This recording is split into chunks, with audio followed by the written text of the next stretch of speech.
Hello everyone, स्वागत है आप सभी का इम्पैक्ट एकेडमी यूट्यूब चैनल पर। आज हम करने वाले हैं हमारी क्लास नंबर 5 जो कि आपकी रहेगी इलेक्ट्रोमैग्नेटिक वेव्स की।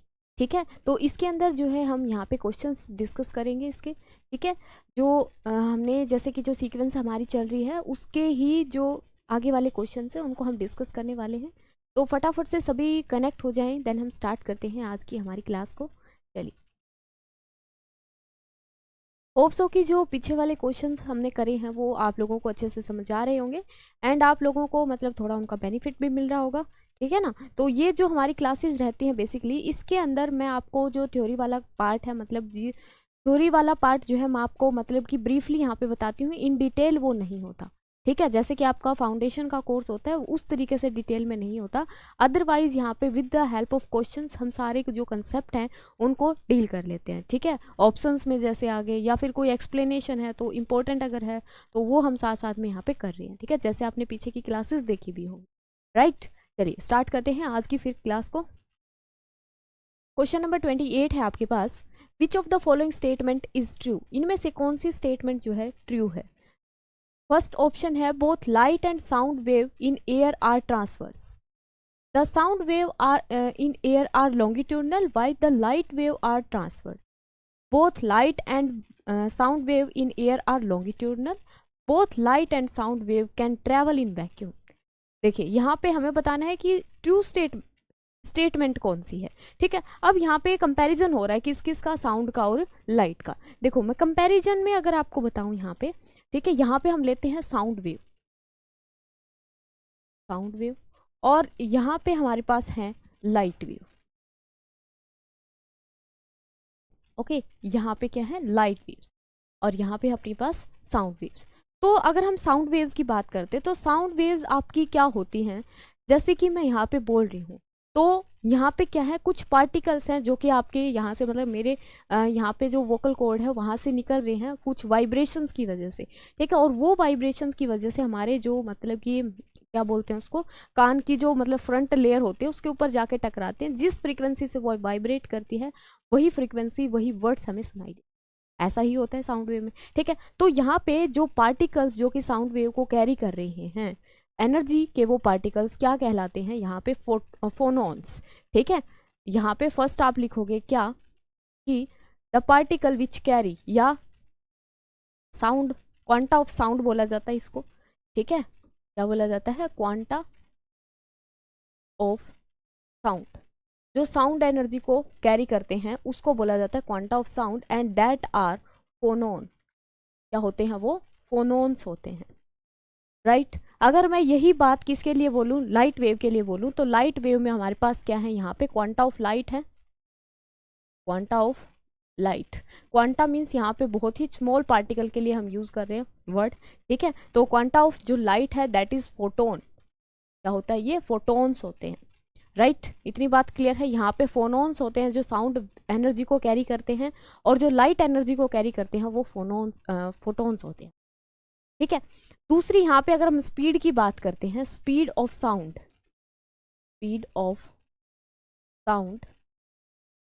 इन एयर, एयर ही बोल देते हैं, एयर बोले या फिर वैक्यूम बोले, दैट इज इक्वल टू 332, कितनी होगी ये, 332 किलोमीटर पर second.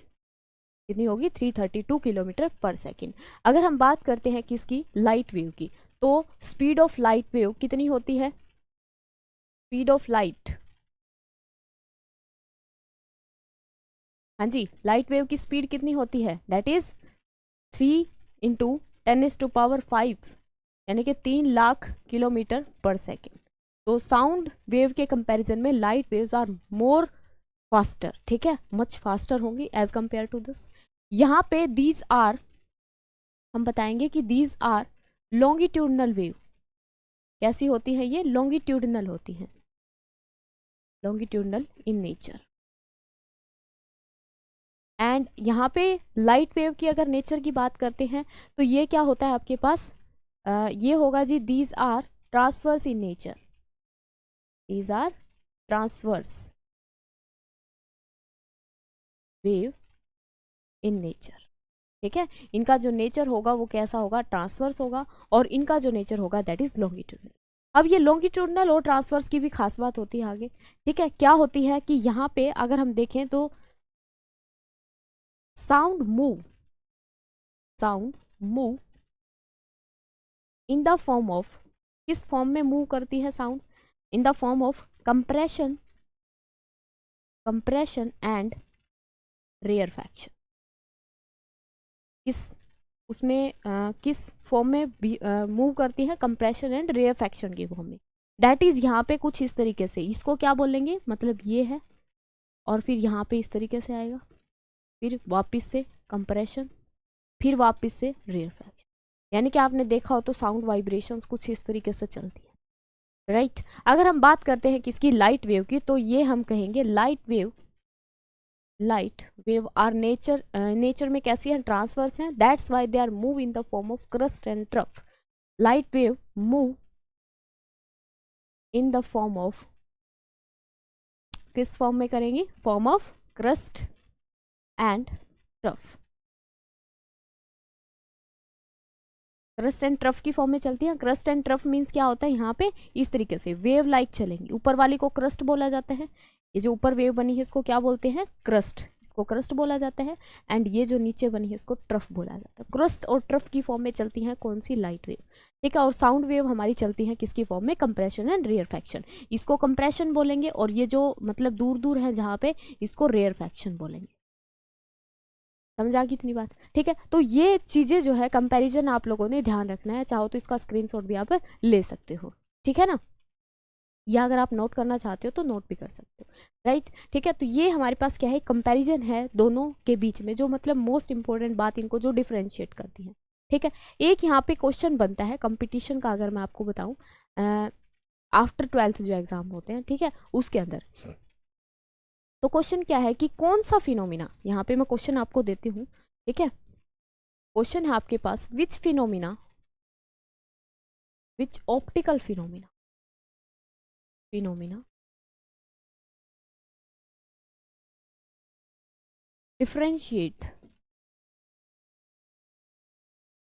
differentiate the sound wave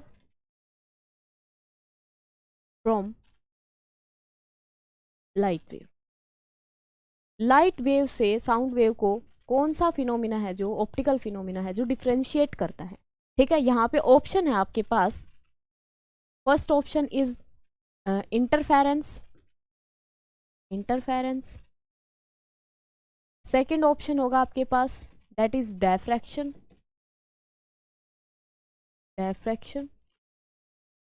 C option होगा refraction, and your last option D that is polarisation, ठीक है। तो ये क्या है आपके पास ऑप्शन है कि इनमें से कौन सा ऑप्टिकल फिनोमिना जो है, आपने ऑप्टिक्स पढ़ी होगी, ऑप्टिक्स में ये फिनोमिनाज पढ़े होंगे, इंटरफेरेंस क्या होता है, डायफ्रैक्शन क्या होता है, पोलराइजेशन क्या होता है, एंड रिफ्रैक्शन क्या होता है, ठीक है। तो वहां पे एक ऐसा फिनोमिना है इन चारों में से अगर मैं बात करूं तो जो लाइट वेव देती है बट साउंड वेव नहीं देती। तो आपने आंसर में बताना है कि कौन सा साउंड वेव नहीं शो करती और क्यों नहीं शो करती, ठीक है ना। तो आंसर करना है इस क्वेश्चन का आपने कमेंट बॉक्स में, ठीक है, ओके। चलिए अब हम आ जाते हैं हमारे क्वेश्चन पे। ये कंपैरिजन आप लोगों ने नोट कर लिया होगा, ठीक है। फटाफट से, अगर जिसने नहीं किया है तो इसको फटाफट से नोट करेंगे, पहले तो नोट करेंगे इसको।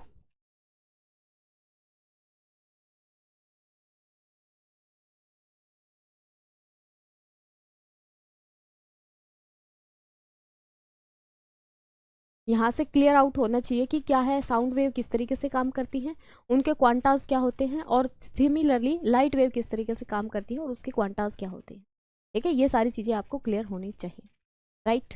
चलिए अब क्वेश्चन के ऊपर चलते हैं। क्वेश्चन में क्या कहा था कि बोथ जो लाइट वेव है एंड साउंड वेव है वो ट्रांसवर्स है नेचर में। ये बात गलत होगी, एक ट्रांसवर्स है दूसरी लॉन्गिट्यूडनल है। लॉन्गिट्यूडनल कंप्रेशन एंड रेयरफैक्शन की फॉर्म में इस तरीके से चलेंगी, एंड जो हमारे पास ट्रांसवर्स है वो क्रस्ट एंड ट्रफ की फॉर्म में जस्ट लाइक ए वेव चलेंगी, है ना। तो यहाँ पे क्या होगा, sound wave are in longitudinal while the light wave are transverse. This is right statement, true ही बताना था अपने को, ठीक है। ये स्टेटमेंट क्या होगी आपकी, करेक्ट होगी कि साउंड वेव जो है वो कैसी होती है नेचर में, लॉन्गिट्यूडनल होती है, और जो लाइट वेव है आपकी वो कैसी नेचर में होती है, दैट इज अ ट्रांसवर्स। क्या होंगी, ट्रांसवर्स होंगी नेचर के अंदर।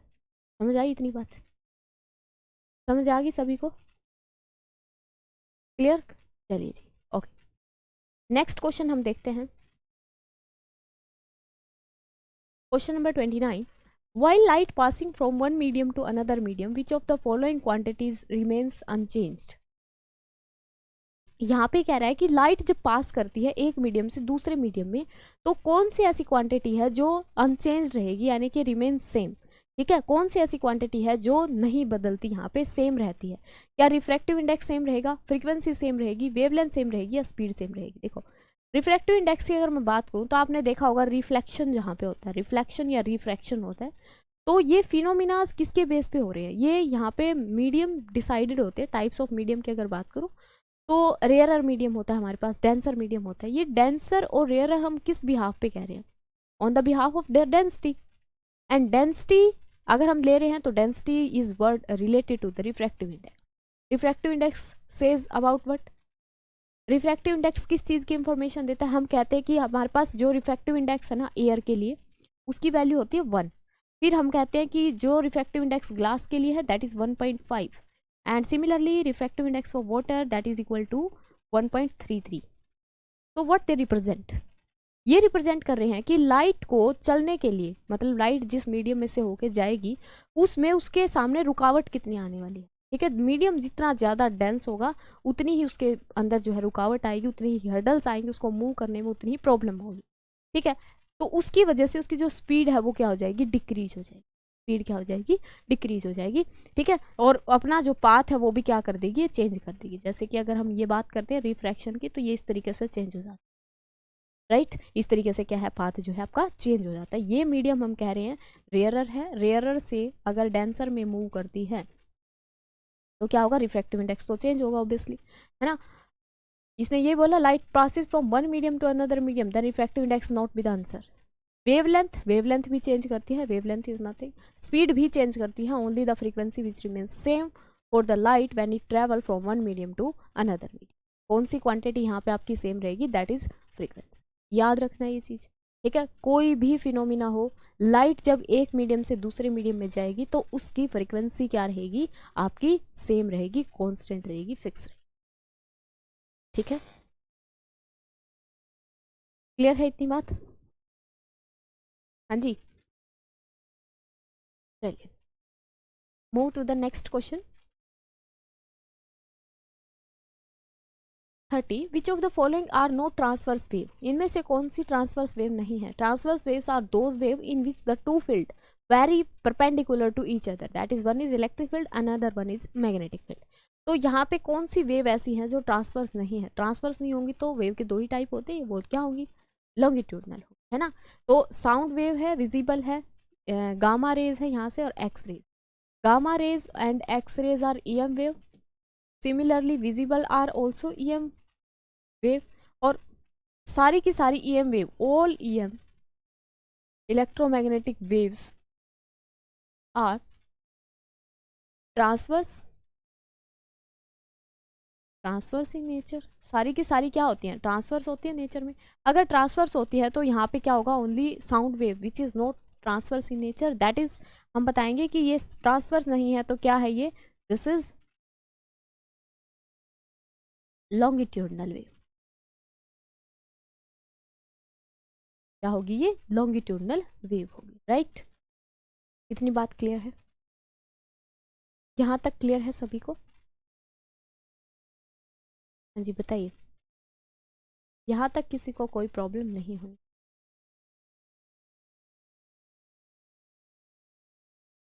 ठीक है,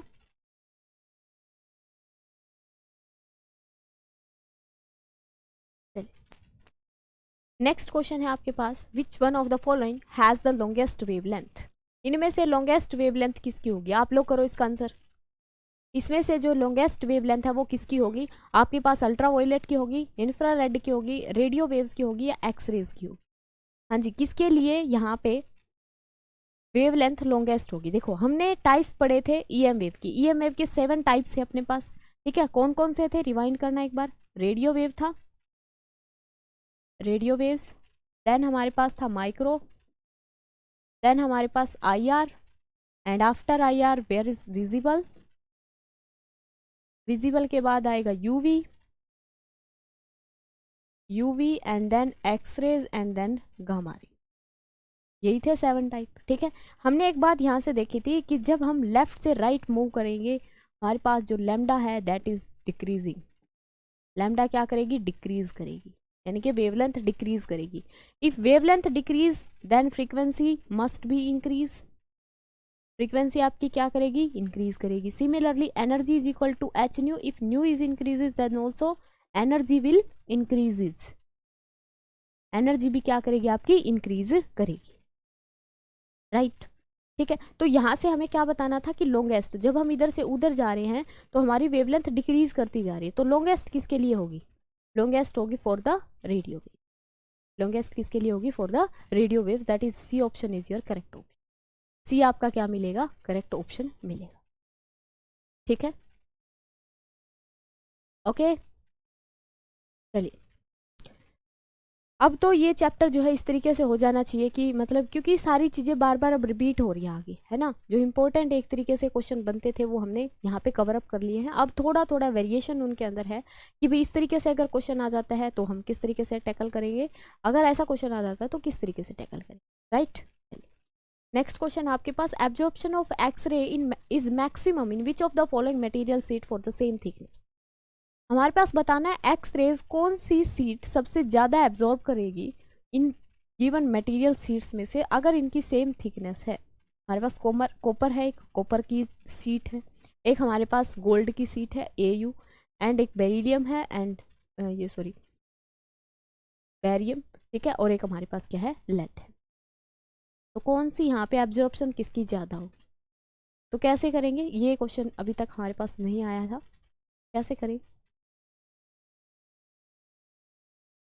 हाँ जी, यहाँ पे हम याद रखना एक चीज कि एब्जॉर्प्शन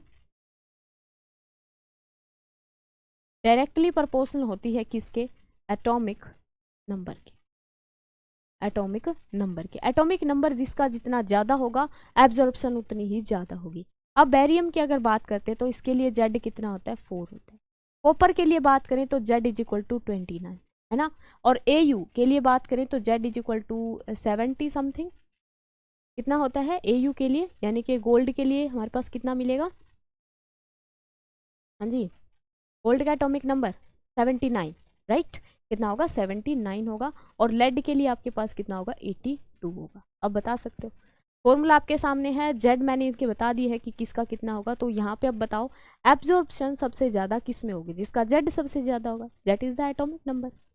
जेड क्या है आपका यहाँ पे, atomic number, atomic number means number of, हाँ जी, number of proton not electron, why not electron, ये आंसर भी बताना।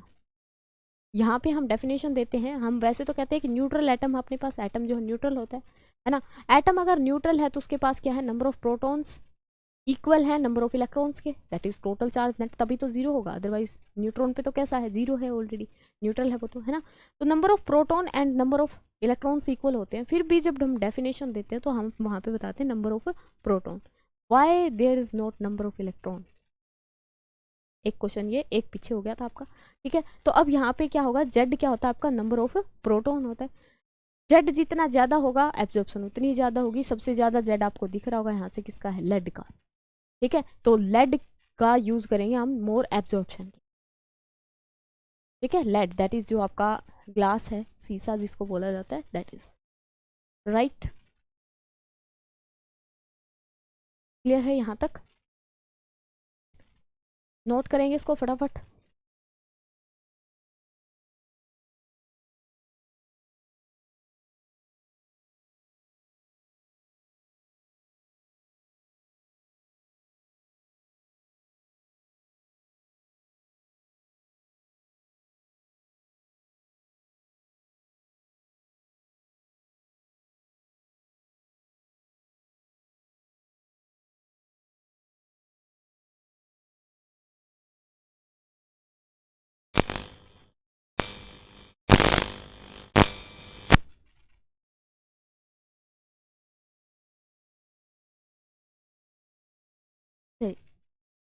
कर लिया नोट यहाँ से। नेक्स्ट क्वेश्चन आपके पास, which one is used in ionospheric propagation. Ionospheric propagation, ionosphere में जैसे हमारे पास जो कम्युनिकेशन सेटअप है, कम्युनिकेशन आपका कहाँ से हो रहा है, ठीक है, यानी कि 3 तरीके से होता है आपका कम्युनिकेशन। फर्स्ट तो होता है ग्राउंड वेव प्रोपेगेशन, दूसरा यहाँ पे होगा आपका sky wave propagation, and third one is space wave propagation. ये जो स्पेस वेव प्रोपेगेशन है, इसको एक और नाम दिया जाता है, दैट इज आयनोस्फेरिक प्रोपेगेशन। अब आप लोगों को समझ आ गया होगा कि मैं यहाँ पे क्या कहना चाहती हूँ। यहाँ पे पूछ रहा है आयनोस्फेरिक प्रोपेगेशन के लिए कौन सी रेज यूज की जाती हैं। अब ये चैप्टर मैं आपको करवा चुकी हूँ, कम्युनिकेशन वाला चैप्टर हम कर चुके हैं, ठीक है, 11th क्लास का जो नहीं इसी में किया था हमने, 12th में ही, ठीक है। चलो, तो कम्युनिकेशन हमारे पास 3 टाइप का होता है, इसमें हम तीनों में ही क्या यूज़ करते हैं, रेडियो वेव्स यूज़ की जाती हैं, and according to their frequency. अगर फ्रीक्वेंसी हमें सिर्फ ऑडियो सिग्नल के लिए चाहिए तो हम लोअर फ्रीक्वेंसी की रेडियो वेव्स यूज़ करते हैं। अगर हमें वीडियो के लिए चाहिए तो थोड़ी सी हायर, और ऑडियो वीडियो जैसे कि टीवी में है या स्मार्टफोन में जो चल रही है आपके पास ऑडियो वीडियो का कॉम्बिनेशन चाहिए तो हम क्या करते हैं, स्लाइटली हायर फ्रीक्वेंसी की रेडियो वेव्स को यूज़ किया जाता है, and that radio waves are use for the space wave propagation. That is, यहाँ पे आंसर क्या रहेगा आपका, रेडियो वेव्स। आयनोस्फेरिक प्रोपेगेशन के लिए क्या होगा, रेडियो वेव्स को यूज़ किया जाता है, ठीक है, रेडियो वेव्स ही यूज़ की जाते हैं तीनों के अंदर। अगर हमें और ज़्यादा हायर फ्रीक्वेंसी की चाहिए तो हम वहाँ पे माइक्रोवेव्स की तरफ जाते हैं, अदरवाइज आगे वाली कम्युनिकेशन में यूज नहीं होती, आगे वाली जो रेडिएशंस हैं वो कम्युनिकेशन के अंदर यूज नहीं होती, ठीक है। चलिए नेक्स्ट क्वेश्चन बताओ। Ozone layer in atmosphere is useful because it is, ये तो मतलब एक तरीके से 6-7 टाइप का क्वेश्चन होगा, है ना। ये कह रहा है कि ओजोन लेयर जो है वो एटमॉस्फेयर में यूजफुल है, क्यों, क्योंकि ये स्टॉप करती है अल्ट्रावायलेट रेडिएशन को, एब्जॉर्ब करती है पोल्यूटेंट गैसेस को, या स्टॉप करती है ग्रीन हाउस इफेक्ट को, या stop increase in the temperature of the atmosphere, यानी कि ग्लोबल वार्मिंग को स्टॉप कर। तो ये तीनों ही ऑप्शन आपके गलत होंगे, that is it stop ultraviolet radiation. ये क्या करती है, अल्ट्रावायलेट रेडिएशन से हमें प्रोटेक्ट करती है। Ozone layer, this is a O3, क्या होती है, ये एक लेयर है जहाँ पे मतलब O3, ये बताना है आपको यहाँ से कि ये जो लेयर है ओजोन लेयर, ये किस स्फीयर में लाई करती है, ट्रोपोस्फियर में करती है, स्ट्रेटोस्फियर में करती है, आयनोस्फियर में करती है, ठीक है, या थर्मोस्फियर में करती है। तो कौन से स्फीयर में ये लाई करती है, बताना आंसर इसका। In which sphere ozone layer is present, ozone layer कौन से स्फीयर में प्रेजेंट है, दैट इज ऑप्शन, आंसर क्या रहेगा इसका, स्ट्रेटोस्फियर।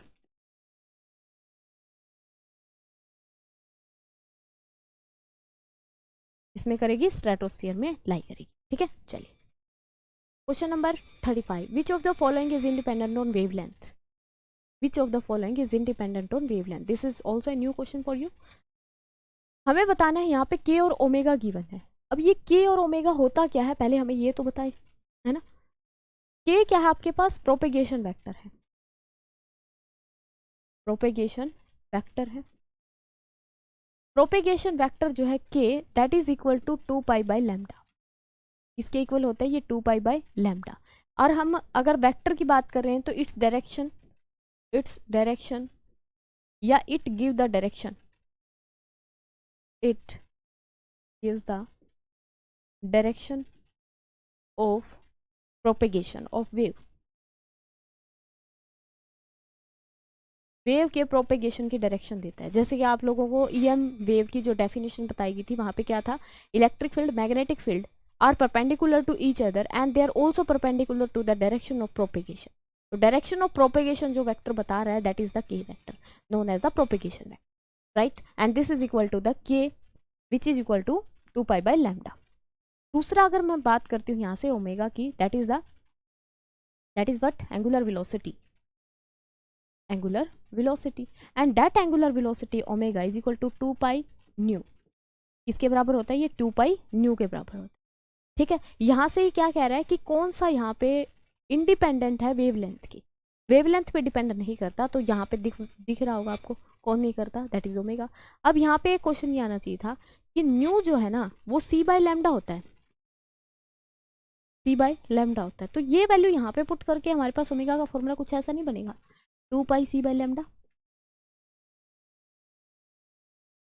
तो ओमेगा तो लैम्डा पे डिपेंड कर रहा है, ओमेगा तो लैम्डा पे डिपेंड कर रहा है, ऐसा होना चाहिए था, बट ये डिपेंड नहीं करता, क्योंकि हम क्या कहते हैं, मतलब फॉर्मूला सही है ये, लेकिन हम यहाँ पे कहते हैं in every medium, in every medium frequency of light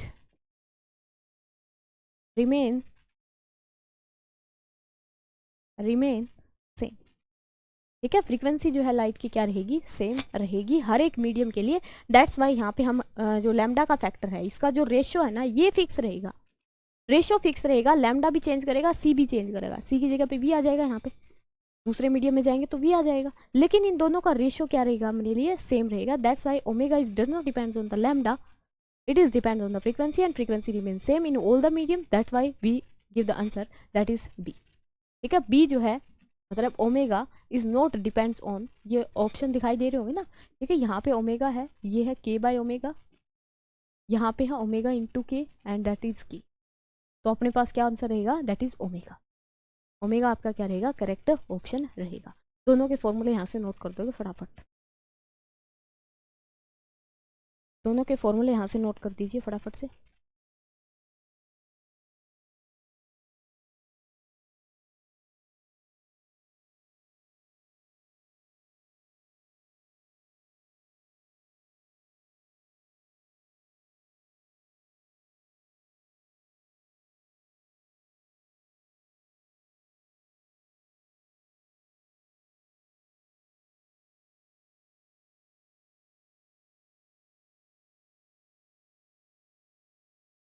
right, चलिए move to the next question. Question number 36, which of the following pair of space and time varying electric and magnetic field would generate in a plane electromagnetic wave traveling along the z direction। यहाँ पे हमें pair बताने हैं electric field का और magnetic field का, क्या होगा अगर हमारे पास जो वेव है वो जेड डायरेक्शन में जा रही है। अब एक बात बताओ, यहाँ पे अगर हम इलेक्ट्रोमैग्नेटिक वेव को जनरेट करते हैं तो ये हमारे पास एक्सिस होंगी इस तरीके से, आ गया भाई,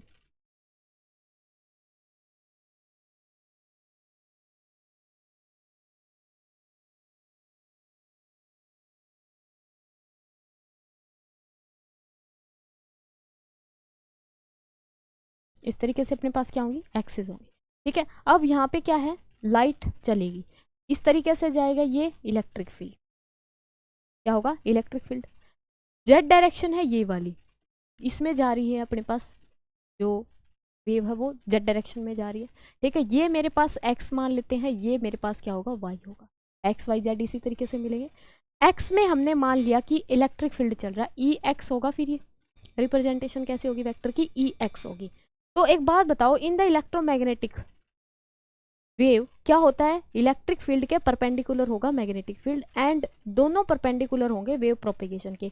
वेव प्रोपेगेट कर रही है जेड डायरेक्शन में, एक एक्स के अलोंग है तो जो बी वाला होगा आपका वाई के अलोंग मिलेगा, कुछ इस तरीके से। फेज नहीं बदलना चाहिए, फेज यहाँ पे नहीं बदलना चाहिए, ठीक है ना, तो फेज क्या रहेगा, सेम रहेगा। अब यहाँ पे देखो, ये इस तरीके से जो आएगा इस प्लेन में, ये क्या आएंगे आपके पास, मैग्नेटिक फील्ड आएंगे, मैग्नेटिक फील्ड इस तरीके से वेरी करेगा।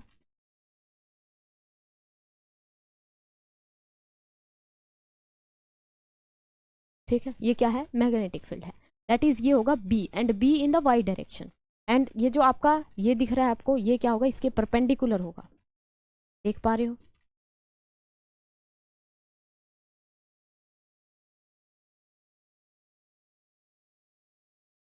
ठीक है, ये सिर्फ दिखाने के लिए है कि ये दोनों आपको परपेंडिकुलर दिख जाए।